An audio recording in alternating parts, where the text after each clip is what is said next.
હમણાં કેટલાક સમયથી રમેશ નામનો એક છોકરો અસારાવાસ તાલુકો વાવનો વતની છે અને આ ભાઈ મારા સગા મામાના દીકરા રામચંદ્રભાઈનો દીકરો છે.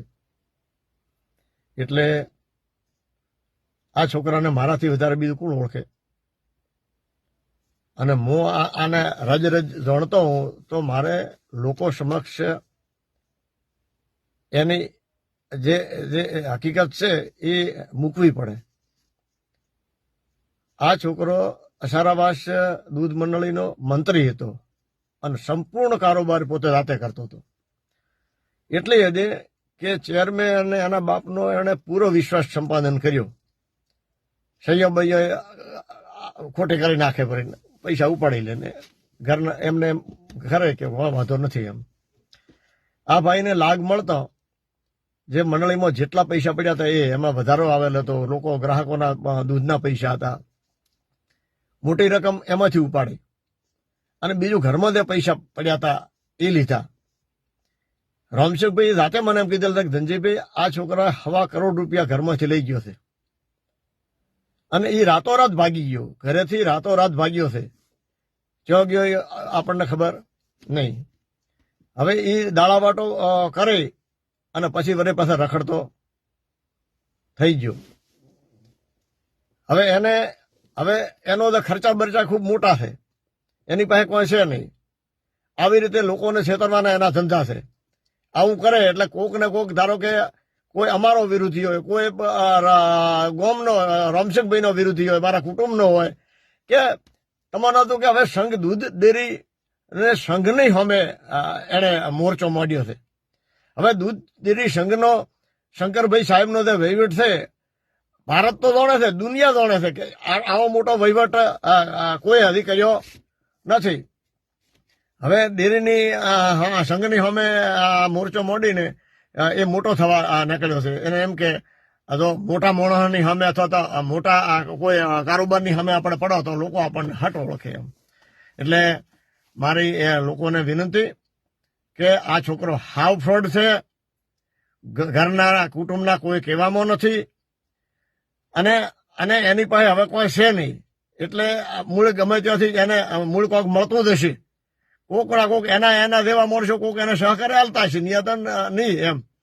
તો આ છોકરાને ઓળખીને અને સમજીને આવા ખોટા કોઈ સાહસ સહકાર આપો નહીં.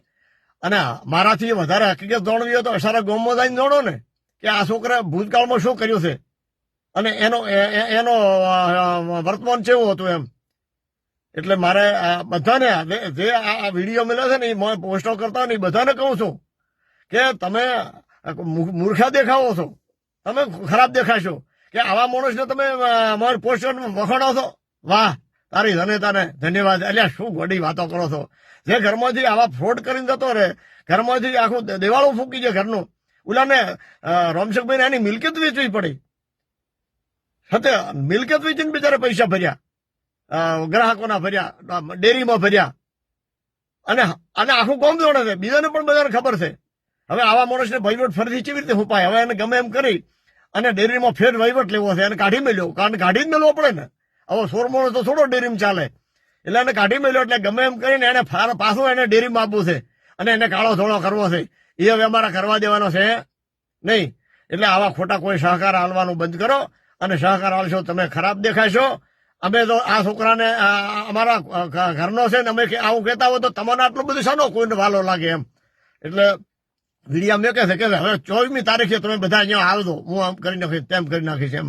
હવે 24મી તારીખે તમારે કહું કે તું મહિનોથી તો આ ધંધો કરે હરો.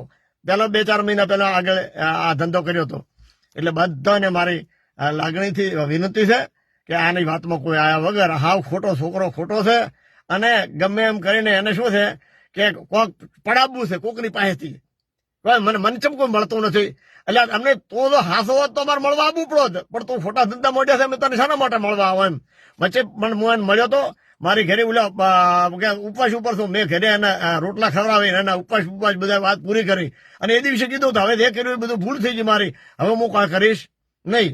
અને પછી કે ના તો મેં ભૂંડ ભક્તોને કારણે કર્યું. એટલે અમે બધા ભૂંડ ભક્ત તમારા એટલે મારે કરવું પડ્યું છે. એટલે સાચી હકીકત કોઈ માણસ કામ કરતો હોય એની અમારે ફીટ ન સાંભળવાની, એમને અમારે અભિનંદન આપવાનો નહીં.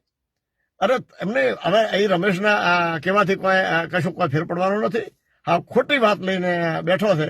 આવા માણસને કોઈ સહકાર ના આપો એવી જ મારી વિનંતી છે.